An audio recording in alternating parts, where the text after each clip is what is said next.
Ladies and gentlemen, Travis Kelce. Let's go! How are you, dude? Making another run at it, baby. Okay, Making another run at it, and the Chiefs are making moves, Pat. Yes, you are. The Chiefs are making moves. We got Brett Veach and Andy Reid going and getting the Super Bowl MVP. You kidding me? Kenneth Walker is now a member of the Kansas City Chiefs, which is weird because every good player seemingly always ends up at the Kansas City Chiefs. Would have never expected the Super Bowl MVP to be a Kansas City Chief. But let's talk about your energy right now. Hey, first of all, love to see how happy you are, dude.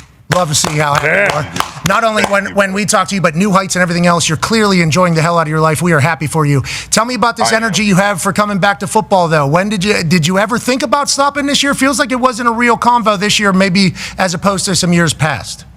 Yeah, I'm not gonna lie. It was pretty short and brief, and the Chiefs knew where I was the entire time on it. I think you always need to take a step back. You always need to take a step back, breathe, let the emotions of the season settle down, and see where the body is and things like that. But man, I'm still in love with this game. I still love going to work, putting on the pads, grinding it out, and just playing the game. And I think my best opportunity was playing for the Chiefs yet again, and running this thing back with Pat Mahomes and Coach Reid, and got my guy Eric Bieniemy, Coach Bieniemy back.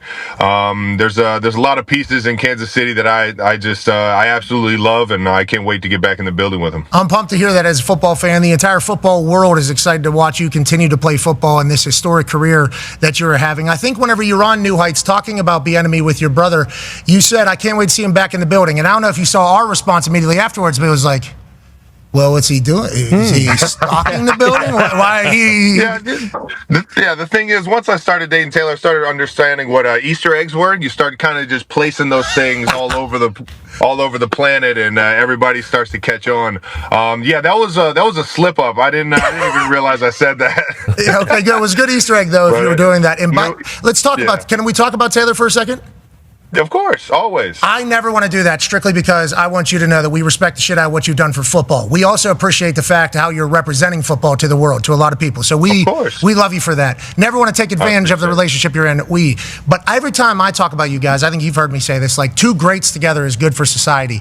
I feel like you two can motivate each other. Now, I know she's biggest star on earth, so I'm not saying that I think you are same as her. Yeah, right. We all understand the situation with Taylor. You do too.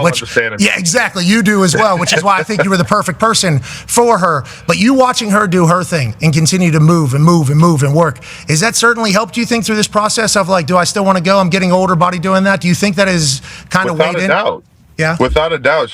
We share the same love for what we do, and we've had this, fortunately we've had this desire since we were kids in our selective professions. And it's amazing to see her keep going to the table, keep finding new things to write about, keep finding, new melodies and things like that. And on top of that, still seeing her have that love and joy in what she does. And yeah, of course that's motivating. That's motivating for anybody to see, let alone my fiance. And knowing that I'm going through something where I'm trying to figure out exactly what the future holds for me. Something like that definitely motivates me to say, you know what, I'm not done either. I still got some ideas in the back of my mind. I still got some juice left to play this game. So without a doubt, Pat. How has the training been going? You look good. Hey, jaw looks good right now. You're glowing. Yeah, we got this thing nice and shaved up. No, I think I've been having a few too many garage beers right now. Never too many, but I need to get back into the gym and really hunker down and get back to the craft, man. I think the biggest thing was coming back was that we got to be even hungrier than we've been before. And talking to Pat, talking to Coach Reid and the guys, it's a pretty. There's a lot of dog mentality right now to get this thing fixed, and that mentality itself is already kind of motivating me to get to where I need to be during the season. So a hungry Chiefs team is obviously something that we have seen in the past have great success, go to dynastic level, and then now sportsbooks still have you guys up high, but national conversation is like, especially with what's going on in the AFC. Max Crosby just went to the Ravens. Yeah, Raiders in the division. Oh, my God. The Raiders just spent $280 million yesterday. Oh, my God. Jim Harbaugh's got McDaniel out there at the Chargers. Right. Yeah. The Broncos bow next. It was just an AFC championship. Oh! The Chiefs are ass. that is kind of the notion. Have you guys have kind of understood that, heard that, and expect that? Like, is that something that is kind of motivating the boys over there? I assume it would have to be. We're seeing what the world's doing right now. We're seeing how everybody's reacting. But we know we got the nucleus in Kansas City. We got some big hitters in Kansas City, and we got Coach Reed. So we're never out of this thing. But we know the division's getting pretty competitive across the board, and that's only going to make it for us to get better throughout the season and be the best team we can be at the end of it. So. Proud of you, man. We hear it all, though. Oh, I like that. I like you guys got a little pettiness in there. Yeah. Need to keep a little pettiness and spite in there. You want to keep grinding, Maybe some Easter eggs in here. Yeah. Yeah, maybe we feel a little high school when we start doing some pranks, you know what I mean? Maybe we do this. You're the man. Thank you for joining us, dude. Congrats. Always appreciate the time. Good to see you guys, man. Always tuning in. Can you please post the renovations that your mom's doing? Please. You already know. I didn't even know she was doing these things. If she needed a guy to come, screw some door hinges in, she could have just called me. But I guess she's doing a big, massive renovation. What a time. These two Ohio boys, okay? Just Ohio ball player, baby. Mom's renovation at house. TMZ breaking news. Biggest news of the week. What a time to be alive. You've earned it all, brother. You've earned it all. Good luck to you guys. And we'll have some garage beers to your 14th year. You're the man. My man. We'll see you guys. Ladies and gentlemen, to go, Travis Kelce. Yeah, Travis. Okay, so let's head to the free agency. When Travis Kelce walked into that Honda dealership for what everyone assumed would be a casual, light-hearted conversation, nobody, absolutely nobody, expected the emotional storm that was about to hit.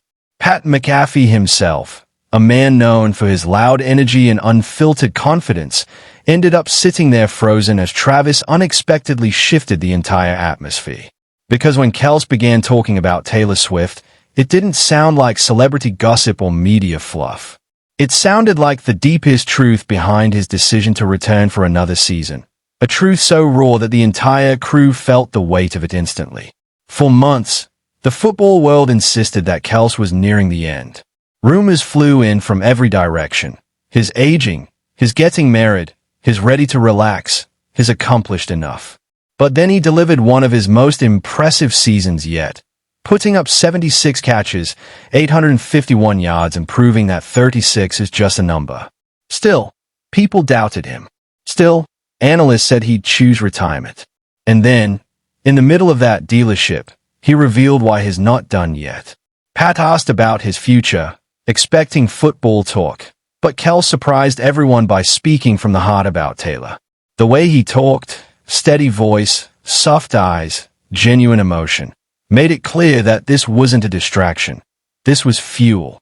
He described watching her grind across continents, performing for hours, releasing albums, directing entire music videos, running her empire with unmatched discipline.